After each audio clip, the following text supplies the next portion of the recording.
আসসালামু আলাইকুম। সবাই নিশ্চয়ই খুব ভালো আছেন, তাই না? আলহামদুলিল্লাহ, আল্লাহ তাআলার রহমতে আমরাও কিন্তু খুব ভালো আছি। আজকে অনেক দিন পরে মেহমানের আম, চাপ সামলিয়ে ঈদের আজকে কয়দিন হলো সেটাও মনে নাই, চলে আসলাম একটু ছাদে। আম, এই যে এক ছাদ মাটি রোদে দিয়েছিলাম, গাছের মাটি, গাছ লাগানোর জন্য। আর এই কারণে ছাদটা একটু নোংরা, ওই সাইডটা ঝাড়ু দিতে দিতে চলে আসছি। তো এসে দেখি আঙুর গাছের ডাল নাই, পাতা নাই, ব্যাস। এই যে আমার আঙুর গাছ, বাইকুনুন আর ভ্যালেজ, দুইটা জাতের আঙুর গাছ লাগিয়েছিলাম। গত বছর আমি কিন্তু আঙুর গাছের অনেক ভিডিও দিয়েছিলাম কিভাবে লাগিয়েছিলাম।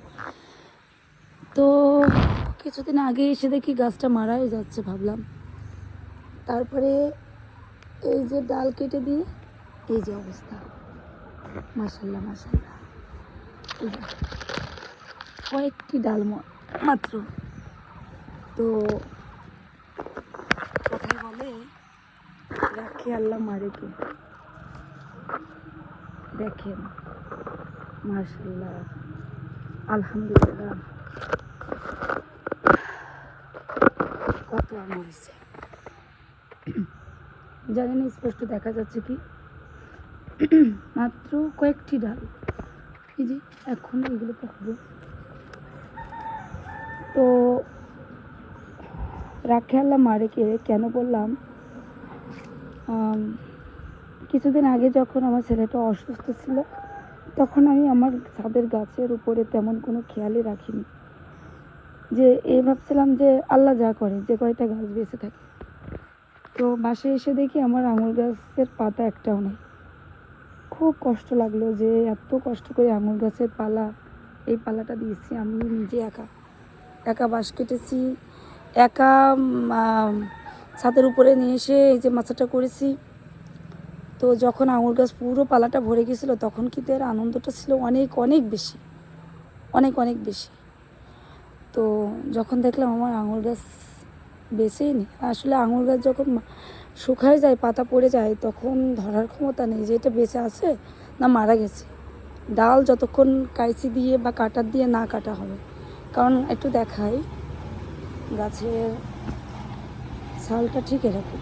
এখানে কি আঙুল নখ কি যাচ্ছে না, কিন্তু নখ দেওয়ার কিন্তু কোনো লাইনই নাই। এই যে কি মনে হচ্ছে না গাছটি মারা গেছে?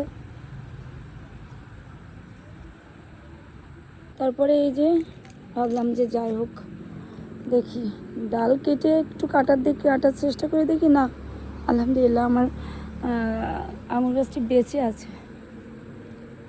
আছে দেখে আমি তো মহা খুশি, যে আল্লাহর উপর ভরসা রেখে ডাল কেটে একটু ছাঁটাই করে দিয়ে দেখি। তারপরে প্রায় 15-20 দিনের পরে দেখছি একটু কুশি বেরোচ্ছে, আর একটু মাটিতে খাবার দিয়েছিলাম। তো তারপরে দেখি বেশ কিছুদিন পরে খুশি থেকে আবার ফুল আসা শুরু করেছে। তো এইটি হলো গল্প।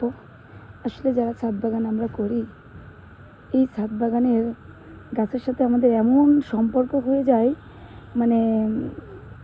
এত কি বলবো, প্রেম হয়ে যায় যে 2-1 দিন দেখা না করলেই এদের মন খারাপ হয়ে যায়, এরা আস্তে আস্তে আমাদের ভুলে যায়। তো সবাই ভালো থাকবেন, সুস্থ থাকবেন, আর আমার ছাদ বাগানের জন্য দোয়া করবেন। আল্লাহ হাফেজ।